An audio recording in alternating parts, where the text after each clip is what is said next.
Hello friends, welcome to cook with Padma channel. இன்றைக்கி நம்ம சேனலில் குப்பைமேனி இலையின் மருத்துவ பலன்களையும் இருமல் சளி காய்ச்சலை குணப்படுத்தக்கூடிய குப்பைமேனி ரசம் எப்படி செய்யறதுன்னு பார்க்க போகிறோம். இதுதான் குப்பைமேனி செடி.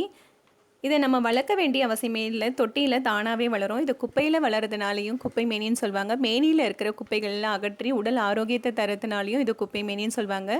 ரத்தத்தை சுத்திகரிக்கும். இது உடலில் இருக்கிற தோல் நோய்களெல்லாம் குணப்படுத்தக்கூடியது. இந்த இலையை பறித்து உள்ளங்கையில் வச்சு 2 உப்புக்கள் சேர்த்து நல்லா கசக்குனிங்கன்னா சாறு வரும். அந்த சாரோட சுண்ணாம்பு சேர்த்து தொண்டைக்குழியில் போடும்போது வறட்டு இருமல் குணமாகும். இந்த இலையை நல்லா அரைச்சிட்டு இதோட பூசு மஞ்சள் அப்படி இல்லைன்னா கஸ்தூரி மஞ்சள் சேர்த்து முகத்தில் தடவி வந்தீங்கன்னா முகப்பொரு குணமாகும். கரும்புள்ளிகள், வெண்புள்ளிகள், தோல் வியாதிகள் எல்லாமே சரியாகக்கூடியது. இந்த இலையை வச்சு நம்ம இன்றைக்கி காய்ச்சல், இருமல், சளி எல்லாம் போக்கக்கூடிய ஒரு ரசம் பண்ண போகிறோம். இது எப்படி பண்ணுறதுன்னு பார்க்கலாம் வாங்க. குப்பைமேனி இலையை எடுத்து நல்லா அலசி எடுத்து வச்சுருக்கேன். ரசம் செய்யறதுக்கு தேவையான பொருட்கள்லாம் எடுத்து வச்சுருக்கேன். நெல்லிக்காய் அளவு புளி எடுத்து வச்சுருக்கேன். ஒரு 7-8 பூண்டு பல், 4 காஞ்ச மிளகாய், வாசனைக்கு கொத்தமல்லி, கறிவேப்பிலை தேவையான அளவு எடுத்து வச்சுருக்கேன். கொஞ்சம் பெருங்காயம்,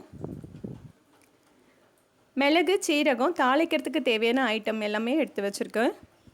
முதல்ல ஒரு மிக்ஸி ஜாரில் 1 ஸ்பூன் மிளகு, 1 ஸ்பூன் சீரகம், 1 காஞ்ச மிளகாய், 7-8 பூண்டு பல் சேர்த்துக்கலாம். இதோட நம்ம அலசி வச்சுருக்க குப்பைமேனி இலையும் சேர்த்து தண்ணி விடாமல் நல்லா அரைச்சி எடுத்துக்கணும். ரொம்ப பொடியாக அரைக்காமல் இந்த மாதிரி கொரன்னு அரைச்சி எடுத்துக்கலாம். இப்போ ரசம் எப்படி செய்யுதுன்னு பார்க்கலாம் வாங்க. புளியை 1 கப் அளவு தண்ணி விட்டு நல்லா கரைச்சி வடிகட்டி எடுத்து வச்சுருக்கேன். இது பழைய புளி, அதனால தான் கருப்பாக இருக்குது. சட்டி காஞ்சதும் அதில் கொஞ்சமாக எண்ணெய் விட்டுட்டு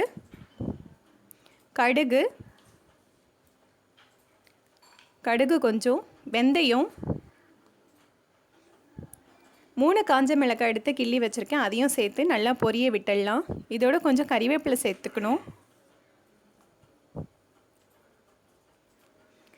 இது எல்லாம் நல்லா பொரிஞ்சதும் இதோட கொஞ்சம் பெருங்காயம் சேர்த்துக்கலாம். பெருங்காயம் எண்ணெயிலேயே சேர்த்து வதக்கும் போது நல்ல ஒரு வாசனையை கொடுக்கும். தேவையான அளவு பெருங்காயம் சேர்த்தாச்சு.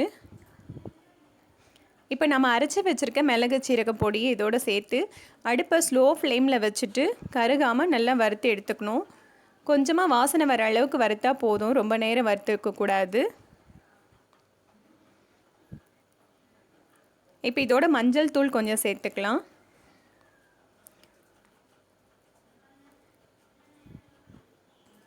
கொஞ்சமாக மஞ்சள் தூள் சேர்த்துட்டு நம்ம கரைச்சி வச்சுருக்க புளியை இதோடு சேர்த்துக்கணும். நான் பழைய புளி தான் எடுத்திருக்கேன். சளி இருமலை தீக்கிறதுக்கு நம்ம புது புளி போட்டோம்னா இன்னும் அதிகமாக தான் ஆகும். அதனால் பழைய புளியை சேர்த்து விட்டோம்னா அது நல்லது, உடலுக்கும் ஆரோக்கியத்தை கொடுக்கும். பார்க்க கொஞ்சம் கருப்பாக தான் இருக்கும், ஆனால் இதுதான் ஹெல்த்தியும் கூட. இதோட தேவையான அளவு உப்பு சேர்த்து ரொம்ப கொதிக்க விடாமல் பொங்கி வரும்போது ஆஃப் பண்ணிடணும். பாருங்கள், இந்த மாதிரி பொங்கி வரும்போது நம்ம அடுப்பை ஆஃப் பண்ணிடலாம். இந்த ரசத்தை சாதத்தில் மட்டும் போட்டு பிசைஞ்சு சாப்பிட்ணுன்னு இல்லை, நீங்கள் சூப் மாதிரி அப்படியே கூட குடிக்கலாம். குடித்து ஒரு அரை மணி நேரத்துக்குள்ளேயே உங்களுக்கு சளி, காய்ச்சல், இருமல் எல்லாமே இருந்தால் நல்லா வேர்க்கும். உடனே உங்களுக்கு நல்ல ரிலீஃப் கிடைக்கும். நீங்கள் இந்த ரசத்தை ட்ரை பண்ணி பாருங்கள். எப்படி வந்ததுன்னு எங்களுக்கு கமெண்ட்ஸில் சொல்லுங்கள். பாருங்கள், இப்போ ரசம் ரெடி ஆகிடுச்சு. இதை வேறு ஒரு பாத்திரத்துக்கு மாற்றிட்டு மேலே கொத்தமல்லி தூவிட்டோம்னா ரசம் ரெடி. இந்த வீடியோ உங்களுக்கு பிடிச்சிருந்ததுன்னா எங்கள் சேனலை லைக் பண்ணுங்கள், ஷேர் பண்ணுங்கள், சப்ஸ்கிரைப் பண்ணுங்கள். மறக்காமல் பெல் பட்டனை ப்ரெஸ் பண்ணுங்கள். அப்போ தான் எங்களுடைய எல்லா வீடியோவும் உங்களுக்கு உடனே வரும். தேங்க்யூ ஃபார் வாட்சிங்.